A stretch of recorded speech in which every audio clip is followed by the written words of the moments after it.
Rocket? Oh shit. Welcome back. I'm Ryan from Blue Woody Gaming, and this last weekend I got to check out Insurgency Sandstorm's first beta.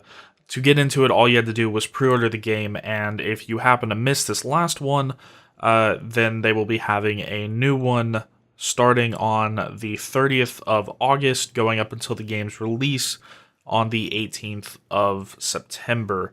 So in this video, I'm pretty much just going to be going over the differences between the first Insurgency and this one, and just some of the other things that I picked up through my time playing. And the first thing that pretty much everybody that played the original and this one will notice is that they changed engines.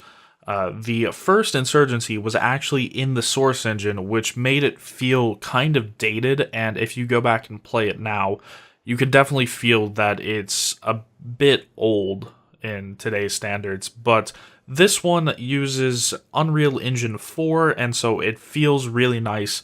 The guns feel much better than the original. The characters feel much better than the original.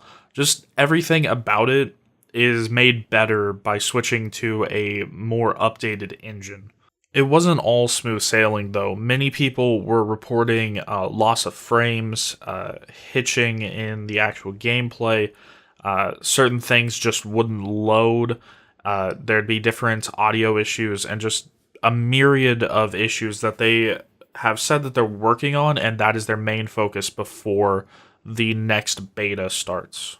Personally, for me, on an i7 7700 and a GTX 1070, I was having hitching issues somewhat frequently. Like, they weren't super common, and they never actually, like, got me killed or anything, but if the game was loading, say, a new area, or if I was trying to switch between different cameras for people once I was dead, I would occasionally get hitching there. Then when the game was loading up, every time that you start a match for co-op, everybody is in one vehicle and you can see each other, and my frame rate would absolutely tank. I'm talking sometimes single-digit frame rates during that time, but as soon as we got out of the truck, it would go back up to its normal frame rate, which for me, I was getting between about 48 to 60 frames per second pretty much the entire time that I was playing, although it was usually on that lower end, usually between 48 and like 55, but it would quite often jump up to 60 and then go back down to those other frame rates. The next thing that I noticed immediately, because I was playing co-op for most of the time, was the massive change in the AI between the last game and this one. In the first Insurgency, the AI were anywhere from just brain dead to, like, mildly decent. Like, they were never good, and most of the time they weren't challenging. The way that they made it challenging is they just overwhelmed you in numbers and had incredible accuracy. Now, the accuracy is a little bit decreased, so it's somewhat more realistic, although I can't really say much for the realistic accuracies of any fighter, but they just feel better, and they're overall more challenging. They take more tactical positions. They actually try to flank you. They'll use just different abilities that they wouldn't before, even though they were available to them before.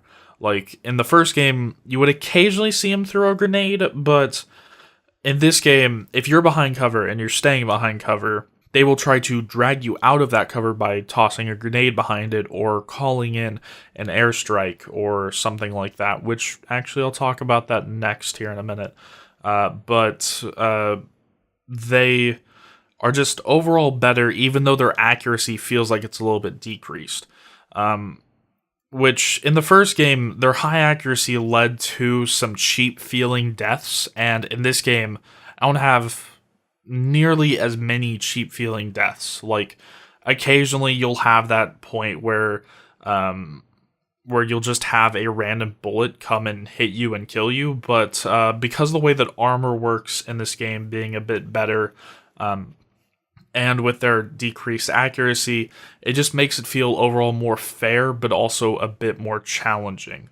There is one final thing that I need to say about the AI that I think was a bug or somewhat of an issue, but I'm not for sure. But that was during the final day that I played this, I was quite often finding myself in the co-op matches where I'm playing as an insurgent going up against the other forces, the security forces or whatever they call them in game.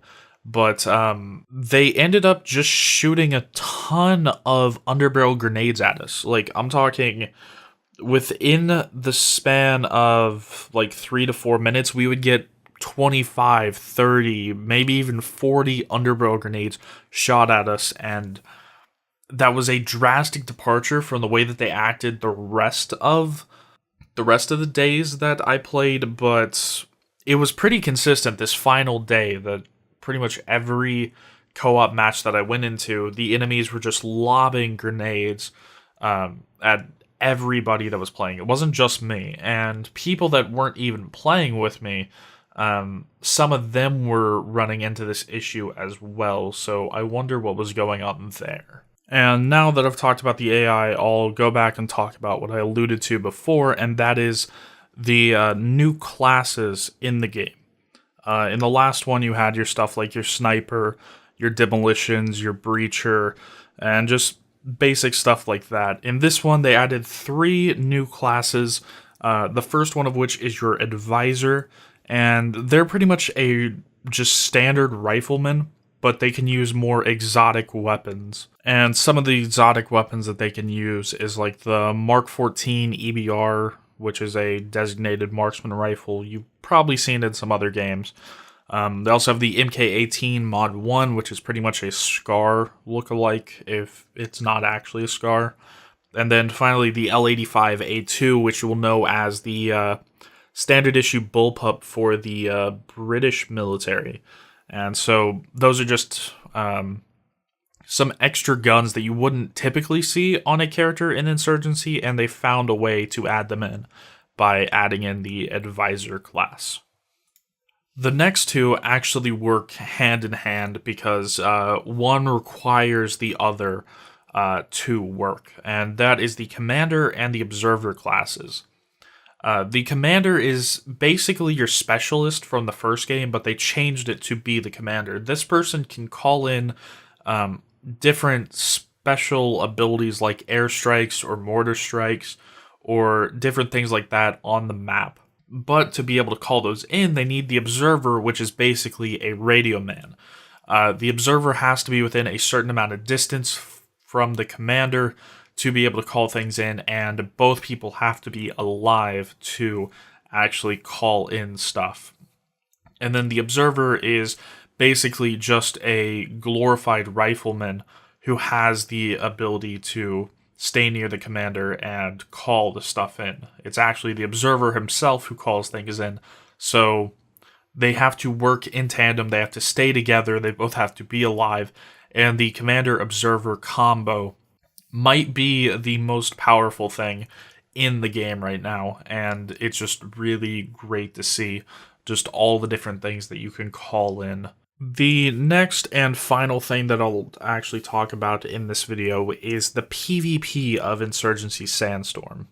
In the first Insurgency, the PvP really feels just like tacked on, and you can really see that when you go and try to play a match. Sure, you can find one, but it is definitely not as easy as finding a co-op match, and it feels like it's just the forgotten child of Insurgency, because I would guess 80% plus of the people playing are playing the co-op mode. That kind of changed in Insurgency Sandstorm from New World Interactive, the people who make this.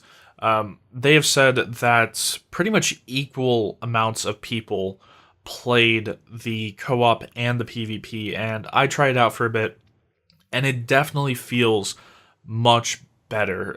It's not the kind of experience that I would play that often, just because I don't really like PvP in these kinds of games, these realistic shooters, but it definitely feels like they put time and effort into it this time. And from the maps that I played, they felt really good, where the ones before were just rehashed co-op maps. These actually feel a bit better, even though they are kind of technically connected to the PvE maps or the co-op maps. And the modes weren't all that inspired, but really it was just the first beta, and we only had 2 maps to really choose from, so it's not like we expected much. But yeah, PvP is no longer just forgotten about. It's actually, if you want to play PvP in this, it's actually something that you can do and can have fun with this time around. So that was it for this. That's pretty much all that I have to say about the first Insurgency Sandstorm beta. If you have any questions, leave them in the comments and I'll answer them to the best of my ability. I definitely can't wait for the next beta. The next video on my channel about Insurgency Sandstorm will probably be a review when the full game comes out on September 18th. And watch towards the end of the year, because I have a really good feeling that this is going to be on my top games of the year list. So, as always, I'm Ryan from Blue Gaming, and I'll see you guys in the next one.